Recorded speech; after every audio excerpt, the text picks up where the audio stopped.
everyone. Welcome back to episode 29 of the Talk of Fame podcast. I'm Kylie, and today we have on actor, filmmaker, and writer Ashlyn Boots. Thank you so much for coming on, Ashlyn. It's such a pleasure speaking with you.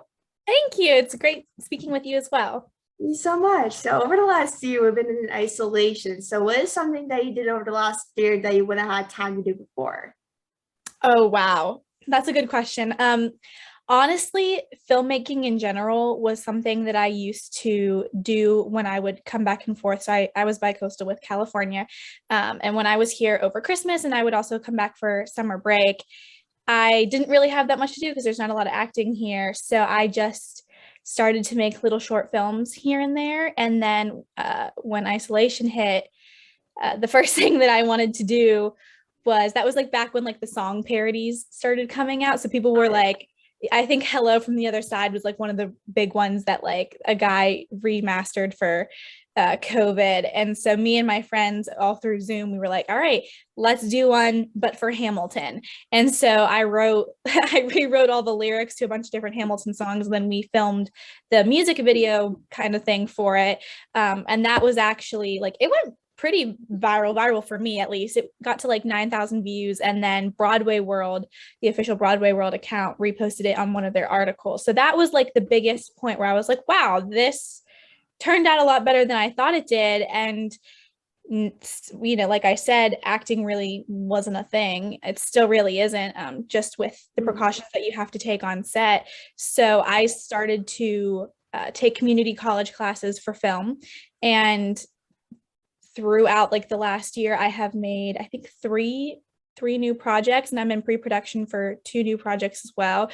So being here and having that time that I couldn't focus all on acting, it's given me the opportunity to explore directing and writing more. And I've found that like that is a viable career path for me as well, where it used to just be a hobby, but I've found that love for that.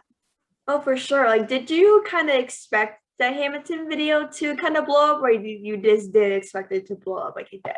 No, not at all, because it was kind of, I remember me and my mom having conversations about it, because she was like, you're going to miss it. Like, you're going to miss the trend, because we really took our time to make it right. And we also wanted to make sure that we were safe doing it. And also it's really hard. Like when you're an amateur filmmaker and you don't think about how you have to like line up your actor's lips to the audio, that takes a really long time to do. So It took a while for it to end up coming out. But then, the Broadway World article was like really shocking for all of us. And then the next thing I believe that I put out was I loved Halloween in Los Angeles. It's such a big event. And I would go to Toluca Lake, if anybody knows where that is. And they always have like these really crazy decorations. And I would still go trick-or-treating. I was like 16, but I was like, you know what? It's fun. I like to dress up. That's so up my alley. So I was really upset that Halloween wasn't going to be celebrated last year. So I was like, you know what? I'm going to do a couple costumes. And of course, those couple Instagram post costumes turned into 5. And then on Halloween, I'm going to post a video. And I ended up just doing kind of like a really weird abstract video that me and my friend filmed in my basement. And it was with 2 snakes. And that one we called Your Worst Nightmare. And that one on Facebook kind of went viral, and that one hit 44,000 views. So that's like my highest achieving creation so far. So it's been weird. It's been very surprising. Oh, for sure. So as like we were kind of talking about before we started, we're from like small town Pennsylvania. We're both like, you're from the west side, I'm from the east side. And like mostly in Pennsylvania, it's all kind of farmland for Pennsylvania. But like, how was it kind of difficult for you to kind of start out as acting, living in Pennsylvania? Because Pennsylvania is not really known for being like acting and all of that. No, I live like 40 miles north of Pittsburgh. So I live in a really small conservative town. It's not really a thing to be an actor here. You figure Pittsburgh's economy has really gone downhill after the steel mills left. So it's kind of left a lot of my community in poverty. So that's just not something that people prioritize here. The arts is not something that's like holds any weight whatsoever. So as a child, at 3, I told my mother I didn't want to watch Barney anymore. I said to her, the actors in Barney are terrible. I only want to watch the Phantom of the Opera instead. So I was really into musicals, especially the Phantom. And then my preschool teacher pulled my mother aside and she was like, just so you know, Ashlyn's directing the whole class in Phantom of the Opera. This is the first year that my kids haven't played house because Ashlyn's putting on the Phantom of the Opera in preschool. So I think my parents at that point kind of had some inclination that was like, oh crap, like she isn't a normal toddler whatsoever. So they put me into dance classes at a performing arts school here called Lincoln Park, which is a really like great, well-established school. And after only a couple classes with them, the teachers pulled my parents aside and they were like, if we're not challenging Ashlyn, like just let us know. And I was probably 6 at this time. And they looked at us and they looked at the teachers and were like, Ashlyn, like you talking about our daughter? Because I don't know, like, and they were like, oh yeah. So at that point I got further into just like the community theater that was offered around me. We drive a little bit closer to Pittsburgh for that. I was really lucky to have at least something here. Like the Newcastle Playhouse has this traveling group called the NCP Mini Stars. So I was a part of that. And then my local theater that I was at is called JBT, Jeter Backyard Theater. And they had a traveling team where we would go to Musical Theater International's Junior Theater Festival in Atlanta, and we got to compete there. So I was really at a young age really doing a lot of musical theater. And then at about 9, or I think about 8, Musical Theater International asked me to go to New York to help workshop the Elf Junior musical. So that was kind of when my parents decided like, okay, we're going to let her do this full time. And that's something that I had been asking for a really long time. So thankfully I had family that lived in New York. They let me stay with them. My mother would come and I would be going from Pittsburgh to New York to audition for shows. And I did that for a couple years. I ended up, Musical Theater International gave JBT the pilot productions of the Magic Treehouse series. There's 2, the Magic Treehouse books, and I was lucky enough to be Annie. So that was awesome. But it was around 10 where I had just booked an off-Broadway show, but I had been doing some of the acting camps that are offered here in Pittsburgh. And an acting teacher, Trisha Simmons, came over to my mother and she was like, hey, I really think it would be worthwhile if you would let Ashlyn go out to LA for pilot season. It would just give her the opportunity to do that. So after a lot of discussion with my parents, they let me go, and their thought was kind of like, well, we're going to let her go to California for 3 months with her grandma, and it'll be like a really great like vacation, like once in a lifetime thing. And then she'll come home and we'll just keep doing, the theater thing in New York.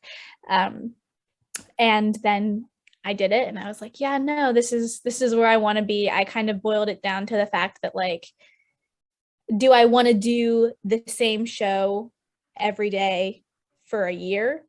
Or do I want to do the same show, different episode every week for 3 years, 4 years, however many seasons you get? And that was kind of where my heart led me to. But I really think for anybody that wants to be an actor, like take advantage of what you can find in your hometown, because I'm from like the rough of the rough, you know what I mean? Like there's nothing here as far as theater or acting. So just take whatever you can get. Oh, for sure. Like where I am, I'm from like Scranton, Pennsylvania. Right. I've been to Custer, Scranton, Wilkes-Barre, and there's nothing here where I am. There's nothing. And No. like when I went to California about like 4 times over the last couple of years. I went before COVID hit, and like there's something about California that I love about it. I never want to leave.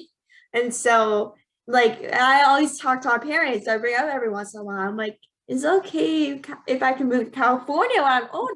Mm-hmm. You guys know how much I love California and not everything, the arts, and that's something I love about it. And It has an energy to it. It definitely has like an energy where you're like, yes, this feels right. Yeah, for sure. And they're like, Kylie, that's across the country where we are. And you can't be away from family because your family's around us a couple minutes away.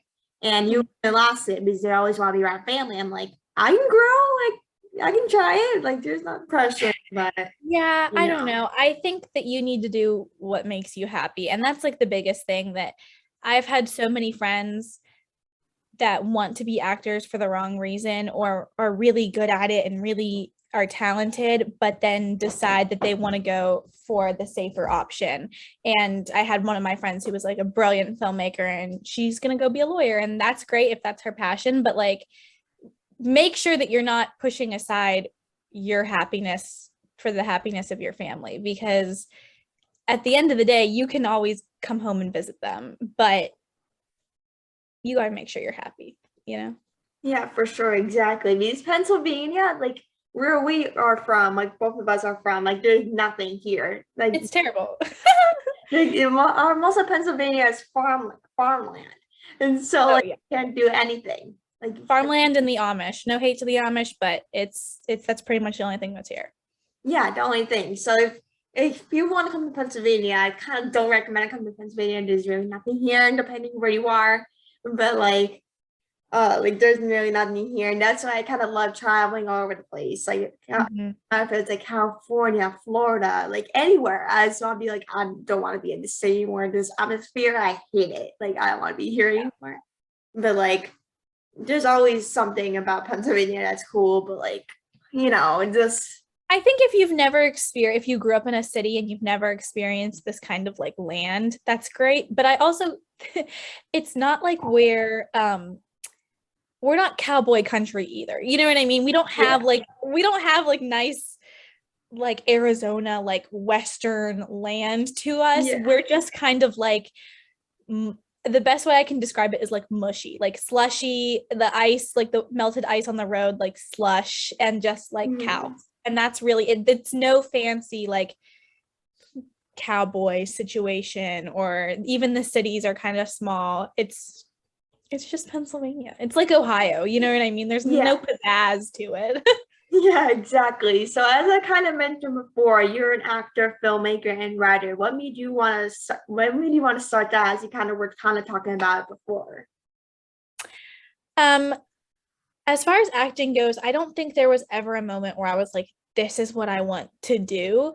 It was just something that like I was so young that I just knew, you know what I mean? Like there was a lot of talks with my family, and thankfully I was blessed with a really supportive family that allows me to do this. And the main conversation that really stuck in my head was when they said to me like, well, they're not in the acting world at all. They're all athletic and baseball and, pilots and doctors, and that's kind of their thing. Yeah, same here. But they were like, you know what, if you were telling me that you wanted to play baseball and you had to go live in a different state for that, to have that full opportunity that's being offered to you, we would do that, because we would support that, And it's actually kind of funny because my brother, he's 14, and he just got signed to a national travel baseball team. So they literally do go across the country for baseball now as well. So it's kind of crazy how that like manifested itself into reality. But yeah, I was lucky that they let me kind of take the lead in that situation. Same thing like when we bought a condo, my parents bought a condo in California for me, and that was another discussion where it was like, do you ever see yourself moving home? It wasn't like a pressure of, you need to come home, or this isn't the right thing. I definitely, living part of the time in Pennsylvania, it's hard because you have that condescension of like, well, when is this going to be over, and when are you going to get a real job? Like, you're going to go to school to be like a nurse or something, right? You know what I mean? Like, it's awful. It's awful. And you get it from all sides, and it's partially just because they haven't really been exposed to the culture of it. But I've been lucky that my parents have let me lead the way. So as far as how I got into acting, like I said before, I really think Phantom of the Opera was my first like creative awakening because especially at 3, when all you're used to seeing is like Barney and Elmo, and all of a sudden you're watching this movie with like this amazing ornateness to it, and with the singing and the costumes, it was like it touched my soul. And then I just kind of kept rolling with it. As far as like directing, honestly, same thing. I don't think there was ever a moment where I was like, ooh, this is what I want to do. I had been in a couple of camps at Point Park University. They do summer camps for kids in high school. And I took a writing class, and it was kind of a disaster with the people that I was partnered with, but I ended up writing something that I thought was really funny. And I was like, I want to make this. I think this is a cool idea. And that was the first short film that I had ever actually made. I mean, I had made little things here and there, like with my friends for fun on like the weekends and stuff like that. But this was like the first production that I actually wanted to put effort into. And that turned out being crazy. We ended up getting our borough's theater, which is like this really beautiful, like gold, like crested theater. And I had 30 different actors in total in that short film. It was about an elementary school talent show and the crazy acts that the kids put on. And after that day, I was like, wow, that was really fun. And I had ended up doing another camp the year later at Point Park, and that was more of a directing camp, and I bonded really quickly with this girl Ariel, and we worked together then moving forward on a lot of the projects. And there's never been in my whole career like a moment of like, yes, but like this is what I think I want to do. It's kind of just been like an intuition and like an overall understanding within myself where I'm like, this is right. Does that make sense? Yeah. So like I like grew up like the same way you did. I grew up in like a sports kind of family. Everyone plays sports. I grew up playing sports, but playing sports was never kind of thing I wanted to do. I just did it to kind of have some activities just to do something. And my brother plays travel baseball as well. My twin brother Chase, he plays travel baseball as well. He travels all over. He really like travels between like Pennsylvania and New York, sometimes different states, but mostly Pennsylvania, New York. That's where his kind of travel team is based off of, is like where I am, like Eastern Pennsylvania and New York. And it's basically travel. And like when I started my podcast over quarantine, I never pictured myself doing this. Like I never pictured myself having a podcast, basically having this as a job. I do a constant. I never pictured myself doing this, and people actually ask me a lot, and they're like, "Kylie, do you picture yourself doing this? Like, do you will go to college for this? Since you're only 15 years old, do you picture yourself doing this?" I'm like, I don't know if I actually want to do this. Like I know I had to come up to my family's expectations. These my cousins do journalism for a local news station. They're like, do you want to be what they want to be? Like like they're doing. Mm-hmm. And they can be like your Aunt Ranny, she's really good at it, and your cousin John. I'm like, I don't know if that's something I kind of want to live up to. I might be something else in industry. Journalism might not be something I actually kind of want to do. And it's might be like a little kind of fun hobby. Like but like there's something kind of, people kind of live up to your expectations a little bit. Because I was always a shy, anxiety, depressed girl growing up, and I never this. So they're always, my family's always like, Kylie, how are you doing a podcast if you're shy as heck? Like, how are you doing this? So like I'm like, I'm growing up, like 15 years old, I can't be shy anymore. I'm not like a little girl that doesn't like to talk to people. Like I'm not that person anymore. Like this time flies by for sure, really. Oh, it does. I just think like you'll figure it out. You'll know. I'm lucky to have, I say it all the time, I'm lucky to have known since I was literally in diapers that the career path I wanted to do. I can't even imagine like having to worry about that. Yeah. But I think you'll like when you find the right thing, you'll know it feels right. Yeah, for sure. Like it's something like there's many options I have, and people like I always kind of lived up to my brother's expectations. People always carried my brother, and I was like this little girl sitting here on the couch being like, what, is my time not coming yet? Like like when I was a little kid, I never knew what I wanted to be. I always like I had options, it's never what I wanted to be. Mm-hmm. I always kind of thought I'd be like a singer, actor, some type of way, because I always sing, dance, any type of way. And then now, like when I tried acting, I'm like, oh, this is not my thing. Oh, yeah, it's hard. Yeah, harder than I expected. But do you have anyone that you look up to in the industry as an active filmmaker and a writer, or just kind of in general? Do you have anyone? Oh, that's a good question. It's hard because I feel like no one should idolize anyone completely, because you don't, you know what I mean? Like if I had to pick a career, if you would have asked me this a couple years ago, I would have said Anne Hathaway. Recently though, some of her parts haven't been the greatest.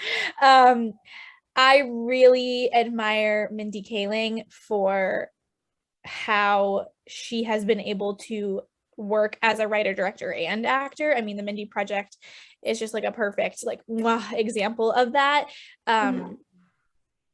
Tina Fey, all of the women that have been able to do that, because that's one of the things that I have instances where I was directing my last short film, Ideas of Evil, and I was a pretty main character in that, but I made sure to shoot around myself. It all took place in a lecture hall.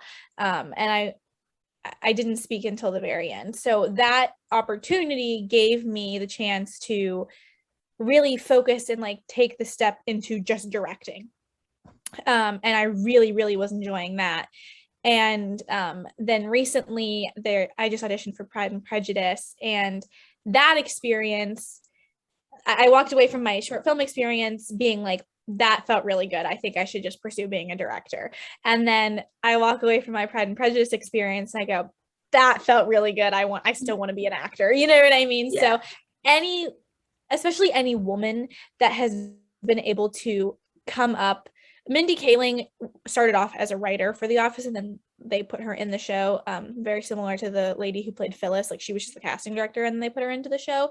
So I don't want to do it like that. I would prefer to be an actor first, and then through the establishment of my acting career, go into writing, kind of like Tina Fey and Amy Poehler. So they're the ladies that I'm like, if I could model a career and like have the same repertoire as them, I would be very happy.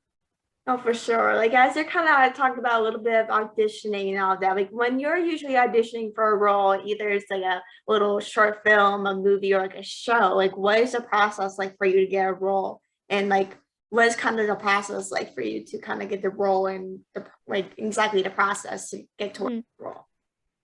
Yeah, it's rough. You usually get the audition 24 to 48 hours in advance. So it's all very last minute.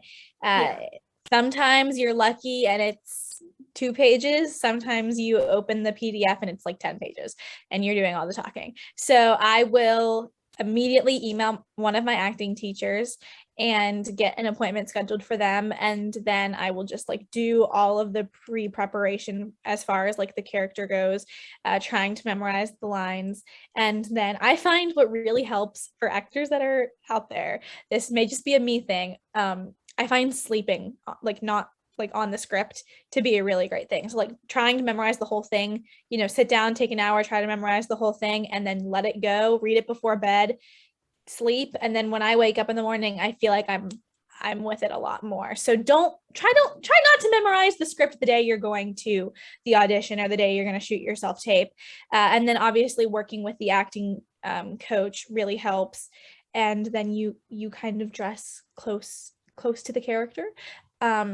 Sometimes it's a self-tape. More and more we're starting to see that self-tapes are taking over. So I would either do my self-tape with my coach, or I would go to, it's called Side Pocket Station in Los Angeles. So he literally just self-tapes for people, but I could also do it. I have in my place in Pennsylvania, I have an office here where I have a backdrop set up and everything like that. Or you would go, you would audition. I was an in-house actor for Nickelodeon a couple years ago. So with that, I would go and audition and they would tell me in the room, like, okay, tomorrow's the callback. And then I would kind of have a better idea of the schedule. But as for literally anything else, they don't usually tell you anything. They don't tell you if they like you. They don't tell you when the callback is going to be. They don't give you really anything to go off of. So you just go in and you hope you do your best. And then sometimes you get that email from your agent being like, okay, this is when the callback is. And sometimes you don't. And that's just kind of how it goes. Yeah, for sure. They're looking at anywhere from 1,500 to 3,000 actors for any part, you know, especially even just for like a guest star, they're looking at thousands and thousands of people. So to even get that first audition, you're really lucky because they went through how many computer screens of individual thumbnails of all of these actors' headshots that they're then narrowing down to the 200 people that they're going to see in person over 2 days, and then they're narrowing that down, and then, you know, process of elimination. So you can't get too invested in anything, because the chances of you booking anything is like winning the lottery, is like we like to say. Yeah, like the hardest part for me for like auditioning per se is like I'm not knowing if I'm getting a call back, because I'm like a very kind of impatient kind of person that I'm like, what am I doing by myself? I hate waiting. Like, do I know if I have to roll? What do I have? Like, I just hate it. I'm just a very kind of impatient person that I keep like checking every 5 minutes. But did I get a call back or did I not? Like, what's happening? Yeah, it's hard, which is why like community theater is really great if you are like an impatient person, because you have that just like small scale community. But like anything bigger than that, you really just have to like learn to not like to care, but to not care, you know what I mean? Obviously, give all of your effort into that audition, but then as soon as you step out of that room, you have to learn to let it go. Especially like if you get down and you're pinned for the final two and it doesn't end up being you, it's hurts. It's soul crushing because you get so excited. I remember there was I worked recurring on the Nickelodeon show School of Rock, and they would always call and they'd be like, okay, so we want you here for this day, but you know, we want you, but give us like 2 days to run it through the execs to make sure. And like 9 times out of 10, it would be, yes, you're coming. But there was the one time when they called back and they said, oh, we're just going to cut the characters from that. And I was crushed. And that was a great learning lesson of no, it's not because they don't like me. It could be for 1,000 different factors. They may already have the mother cast and I look absolutely nothing like the mother. They may already have the love interest cast and I'm a foot taller than him. Like there's so many different variables. I may go in and I may look like the casting director's ex-girlfriend and they may hold a grudge for that. You know what I mean? Like little subconscious things like that. It doesn't mean that they didn't like you or your performance. Most of the time, it's just like you're not exactly what they had envisioned for the part. So it takes a lot of work to kind of let that go and not let it eat away at you. But it's something that you have to do, or the disappointment's just going to like eat you alive. Yeah, for sure. Yeah.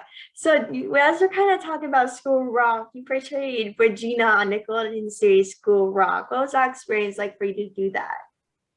It was awesome. It was like the best set experience ever. I remember I was pretty favored with the casting director, Susanna, for that.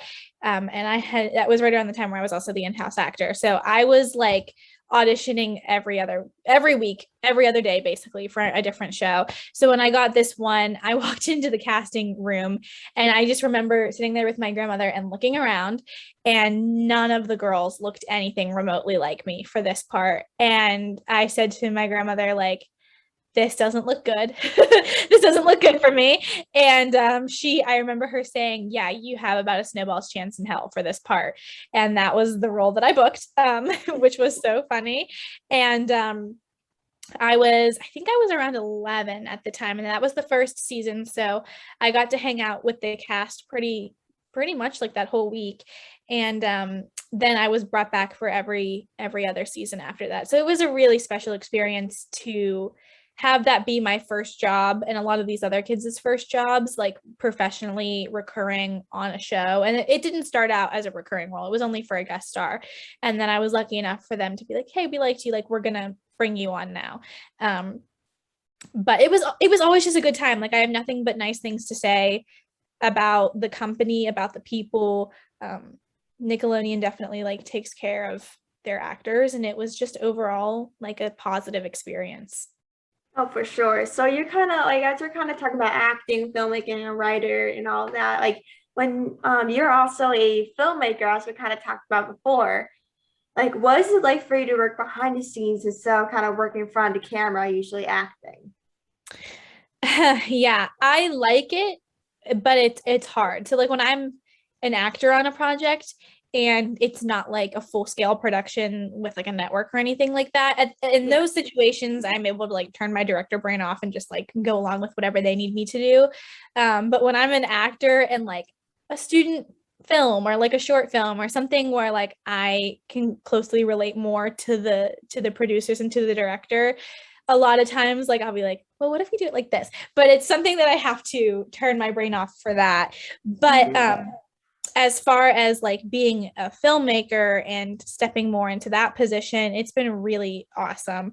I work pretty much I'm like pretty much the entire production company. I do a lot of the pre-productions. I have two partners, Olivia and Peyton, that help me out a ton. Peyton does a lot of the more camera work, which is something that I know that I need to improve on. Like I need to work with my technical side and my skills with the camera, but I really do enjoy working like on the finer details of the project. So for example, like my last film, Ideas of Evil, I was portraying the devil basically, and I like to include little Easter eggs in there that I know no one's ever gonna catch, no one's ever gonna realize it.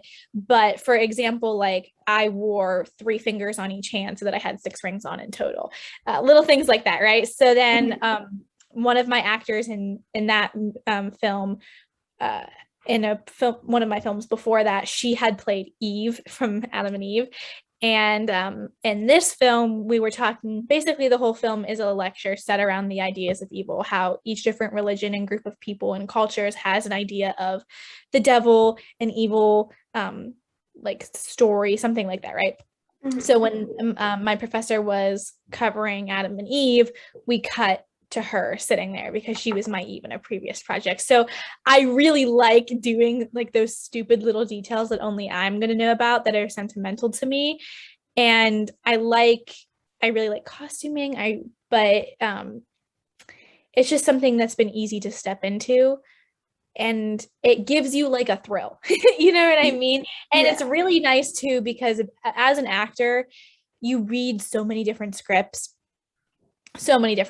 and I feel like I have a good idea of like what's been done a lot and what a lot of people go after. And it's also taught me a lot about dialogue and how cringy dialogue can be, especially if it's just you writing it. So something that I always say to my actors, which I think that more directors should do, is I'm not tied to this dialogue, to your line. So if this is not how you would say it, change it. Make it like, make the point still come across, but change it into how you think you would say it so that it's natural. You know what I mean? Because I think a lot of people have really great ideas and the execution is poor. And one of those big things, like the 2 big things that I think can really make or break a project, one of them being costumes and backdrop. So like when I do my 5 days of Halloween costumes, the costumes are important, but if you're standing in front of your fireplace, no one's going to care. You know what I mean? Like you have to find a backdrop to fit.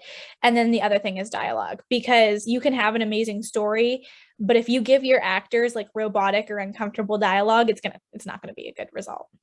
Yeah, for sure. Like, what is the kind of hardest part for you when you're kind of like directing behind the scenes? Like, what is kind of the hardest part for you to do all those things kind of behind the scenes? Like you're talking about before, like camera, or just telling them what to do, like, or be like a director. What's kind of yeah. Personally, I have a really hard time with cameras. I love how things turn out, but I tend to be like, you can take the camera, I'll just tell you how to use it. You know what I mean? Like I'll tell you what I want this to look like, but you can figure out the mechanical stuff. I'm not a very technical person. So like working with all of the little different settings on cameras to like make this and this. I recently just bought a gimbal. Like figuring out how to work the gimbal is like anxiety filling for me. So I usually have someone with me. Like I said, it's Peyton. I also Ariel was someone who would do that for me as well, where I just kind of give the camera to them, and I will do like some things, but I would prefer to simply just direct and say, this is what this needs to look like, and have someone else camera operate. So that's hard for me, but it's also kind of like an easy fix. As an 18-year-old, I just turned 18 in November. What's really been hard is trying to get people to understand and take me seriously. it just doesn't, when you're a kid and when you're young, it just doesn't happen. It's just not something that, especially in Pittsburgh, people can see past. So I try to avoid, if I'm like emailing people for locations or something like that, I just try to avoid mentioning the fact that I'm a kid. Actually, when I casted the part for the professor in my last project, I put out like a casting call for it. And I made sure not to tell the actor that we ended up hiring how old I was until he got to set. And then like it came up naturally in conversation, because people tend to underestimate you so much and it really can affect your project. Like I need for the project I'm in pre-production for, I need like a kind of basement situation. I just did the 48-hour film project, and I had this experience where I was told over and over and over again how this company wanted to rent out their basement. And I was like, okay, perfect. Like, let me contact them and be like, hey, I'm a returning customer. I was in this, 48-hour film project. I want to rent out your basement. Unfortunately, I made the mistake of telling them how old I was, which I think is the main reason why I was told no, because I had been told over and over and over how much they wanted to rent this out to indie filmmakers. So that, and then like, obviously you run into, I do it to myself. Like I only want to make period pieces for some reason. I would not saying that I wouldn't want to make something in the present, but my ideas tend to be a little bit more period based, or they're like they could be based in the present, but like something's weird about them. You know what I mean? Like I find myself writing scripts where I'm like, I'm never gonna get this location. Why am I doing this to myself? You know what I mean? Like I'm never gonna be able to get, like, for next year's Halloween video, I'm like, I'm never going to be able to get a 14th century torture chamber, but here I am writing about it. You know what I mean? And like, this is the project that I want to do. So I feel like that has been a big learning lesson of like, okay, no, you have to pick projects that you can realistically pull off. And that was a big thing that I also learned back when I was in one of those summer camps, because a lot of my fellow students chose to make films about like, oh, this guy is curing cancer, but also we're filming it and it's set in an empty dorm room and the actor is 17. It just like doesn't make sense. You know what I mean? Yeah. So you really have to make sure you can pull all those pieces together. But that's been really great about getting into film, if you know that's what you want to do, and making as much as you can is like the most important thing, because, and obviously having connections as well, because I ended up selling Ideas of Evil to Muse TV. And now instead of saying, oh, I had a Broadway article, pick this up, and oh, I had 44,000 views on this video, I am able to say, yes, I've done all of these things, and like, that's great. You don't need to know how old I am, but I also have created a film that has been picked up by Amazon. You know what I mean? So having that establishment has really helped. But being 17, 18, man, people don't take you seriously at all. It's been rough. Yeah, for sure. Imagine being kind of like a 15-year-old girl having her own podcast, and people are like, why is a 15-year-old having a podcast at her age? Like, I don't want to take her seriously. I'm going to say no to this. Like, I don't care. Yeah, I'm sure I'm preaching to the choir then. Yeah. So the final question for the interview is, what is some advice for younger generations that would like to be in the industry one day? Ooh. Just try to work as much as you can. Because you'll discover like what little niche you like the most. But if you want to be an actor, don't wait until you're 18 to start pursuing that. Put yourself in musical theater. If your parents aren't supportive, like, find a way to have transportation, find a way to be in the industry that you want to be, because experience and connections matter the most. If I've learned anything, it's that experience and connections matter the most, because you need to have that training. And even if you can't afford lessons or anything like that, just being in community theater can teach you so much. It's also, theater is just such a great, strong background to have. But also at the end of the day, my heart goes out to people that can't do it, but I also have no sympathy for people that don't create opportunities for themselves. If you want to live in LA and you want to work as an actor, take your life into your own hands and do it. You know what I mean? Like, Yeah. if my parents, like I said, I'm lucky enough that my parents have supported me. If they hadn't, I would be in community theater right now. I would still be taking every opportunity that I can to have those actions. Another really great thing is work ethic. You have to have a crazy work ethic or you're never going to get anywhere. And that also extends to, and I know this isn't as realistic for people that are in like an everyday 9 to 3 school, but try to have a job, any sort of after school job where you're making money, because like realistically, let's say you go to college for theater. Great. Your next step after that is not only being 30, 40, 50, $100,000 in debt from school, is to then move to a major location like Atlanta, New York, LA, and start that opportunity. But guess what you're going to need for that? You're going to need a down payment on an apartment. You're going to need to furnish that apartment. You're going to have to give your first and last month's worth of rent. It's expensive. And California is expensive. New York is expensive. So get a part-time job. Save as much money as you can, because you're going to get out there and then you're going to find that not only do you have all these living costs, but now you have to have headshots, and headshots are $500. And now you have to sign up for all of these different acting sites that are $10 a month. And now, you know, you have to be in this, and this class, and acting classes are expensive. You know what I mean? So training is really important, and headshots are really important, and having a house is really important, but all of it is expensive. And the more you can do, you know, you may feel like, oh, I can't do anything until I'm 18 and then I can go to college, or oh, I can't do anything until I'm 18 and then I can go live in LA. No, there are things that you can be doing while you're sitting, you know, in Western Pennsylvania or wherever you are in the country that's not an entertainment capital, to prepare yourself for that. There's even like, don't TikTok act. Don't try to take acting advice from TikTok. That's never going to work out. I feel like I see people doing that and I'm like, oh God. There are acting teachers that will put out like YouTube videos. Try to watch as many YouTube videos, try to watch as many movies as you can so that you know what people are talking about.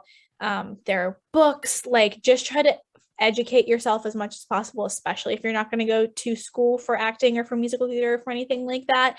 But having like a solid savings account is like the best thing you can be doing because it's going to be rough. It is expensive, especially like if you don't have a car, you know, you have to think about, or if you do have a car, are you going to ship your car? Are you going to drive your car? It's a lot of pre-planning, but also advice that I've heard other people say, but it still hits home. If you're not sure you want to do it, you probably don't want to. If you don't know, like with your whole being, that you want to be an actor and you sincerely cannot picture yourself doing anything else, then maybe it's not for you, because it's hard and people are mean and you're going to get a lot of no's before you get one yes. And it's going to feel like it's a lot of work for no outcome, but you have to do it to know, like, I cannot see myself literally doing anything else. You know what I mean? And if you want to go in it for like the money or for fame or for TikTok, like for clout, go to TikTok, go to YouTube, do something easier like that. Because that is something that has been really frustrating as a longtime actor, where I feel like I've climbed my way to the top to be in these master classes, to do these great things. And then I'm sitting next to someone who turns to me and goes, oh, I have 8 million followers on TikTok. That's how I got to be in this class. So if you don't want to be an actor, don't do it. But you have to know how rough it's going to be and still want to do it anyways, because it's about consistency. Yeah, for sure. Because acting is like such a really hard thing to do. People always say like, "Oh, I want to be an actor because I want 1 million followers. I want to be like Zendaya or Tom Holland or any of those A-listers like that." And like, no, and that's so unrealistic too. Like, how many people are going to actually be able to be an A-list celebrity? For me, best case scenario is someone like my acting teacher who has had a really great career, has had a lot of opportunities, but she can go to the grocery store and no one's going to know who she is. You know what I mean? But she's able to, if I can sustain myself on the salary on my salary as an actor, I've won in life. I've achieved what I came to do. But do not go into it thinking you're going to be Marilyn Monroe, because you're not. It's just like it's not gonna you're, like I said, you're winning the lottery if you book anything at all. So I think how lucky you have to be to really be famous. Yeah, I mean, if you want fame, go to TikTok. Yeah, TikTok is like the best thing to go to, because like there's so many people on the app, and you'll probably get it's much faster and it's really easier for you to do that, even if you're just pretending to do acting videos that you've seen, or like singing, or just like dancing videos, whatever. It's really easier than acting. And it's very difficult to be like Marilyn Monroe, like Hugh Jackman, and all those big A-list celebrities. And I always told myself that I always wanted to be Marilyn Monroe and all those celebrities. And I'm telling myself now that when I was younger, now I think like, I'm not going there. I keep dreaming, but I'm not going there. Like I can keep sliding, work for it, but that's not gonna happen for a long time. So just get a little out of your head for now. Oh yeah, and it's so important to also like, meditation is a really big thing, because for sure. It's easy to like do like comedy and stuff like that. You don't need that for, but there will be times where like you're not expecting, excuse my phone ringing. There will be times when you're not expecting to, like, there was a time when I was on set and I thought this was going to be like a real funny, sort of skit. And the director came over and was like, we need you to cry. And you will be caught off guard. And a lot of times I think people resort to like what I think the most coined term is like method acting, where you're like, okay, I need to think of something traumatic that happened to me to do this. And then sure, great, you can do it and it looks amazing and whatever. But then cut, like we're going to lunch and now you're sitting there on the floor crying and there's no way to pull yourself out of that. So making sure that you act in a healthy, like responsible way, meditate before and after big emotional scenes, because it's a really great like waiting place to kind of tell your body and your mind like, okay, this is what I'm doing, I'm about to go do this crazy thing, and then I have this thing that's a nice medium space to get out of it. And that's so important, because you see people, I think method acting can be really dangerous because you see people like portray the Joker and kind of go crazy and never fully recover from that. Yeah. So yeah, I totally agree with that. So like meditation is one of the best things to do. I do it sometimes with my mother, and like meditation is one of the biggest things on our society. Like it can help us in many ways, even if we're struggling with anxiety, depression. It took me years to do meditation. Like I used to say no all the time. Now I do it every once in a while, but not really. But like meditation is such a big role, even if you're having a stressful day or you're just nervous about a situation. Like meditation is such a big role you should definitely do. Absolutely. So I just wanted to thank you so much for taking some time out of your day to come on. It was such a pleasure speaking with you. Thank you so much, and we'll speak soon for sure. Thank you so much for coming on. Of course, thank you so much. Of course. It was nice meeting you. Yes, nice meeting you too. Bye.